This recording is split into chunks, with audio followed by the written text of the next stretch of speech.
Kepala Dinas Kesehatan Kabupaten Ogan Ilir Hendra Kudeta meminta maaf kepada petugas kesehatan dan vaksinator se-Kabupaten Ogan Ilir atas keterlambatan merealisasikan pembayaran insentif.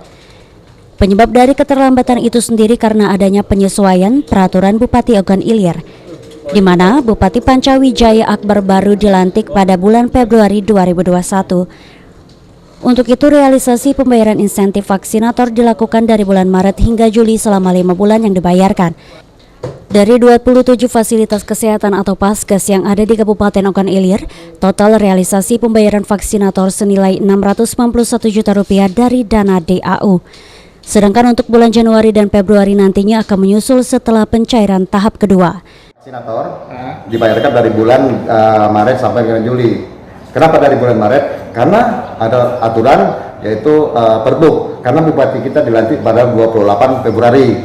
Jadi tetap dibayarkan dari Januari sampai ke Februari. Tapi petunjuk dari BPKP dibayarkan dulu dari Maret sampai Juli. Alhamdulillah sudah kita bayarkan dengan jumlah nilai total dari 27 Paskes itu 691 juta. Ini lagi kita proses untuk tahap kedua untuk pembayaran tenaga vaksinator. Kemudian untuk tenaga nakes itu dari 9 puskesmas itu sudah kita bayarkan sejumlah 205 juta dengan menggunakan dana BOK tambahan Dinkes. Kalau untuk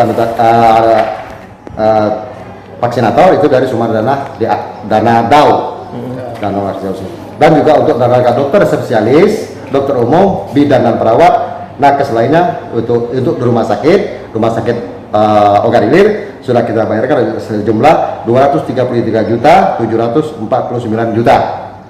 Itu sudah kita bayarkan. Ini lagi proses untuk pencairan tahap kedua. Untuk tenaga kesehatan dari 9 puskesmas telah dibayarkan Rp205 juta selama Maret hingga Juli 5 bulan dengan menggunakan bantuan operasional kesehatan atau BOK Dinkes. Hal yang sama juga saat merealisasi pembayaran tenaga dokter spesialis dokter umum, bidan dan perawat sebesar Rp233 juta juga telah dibayarkan selama 5 bulan Maret hingga Juli. Ahmad Romawi, PAL TV.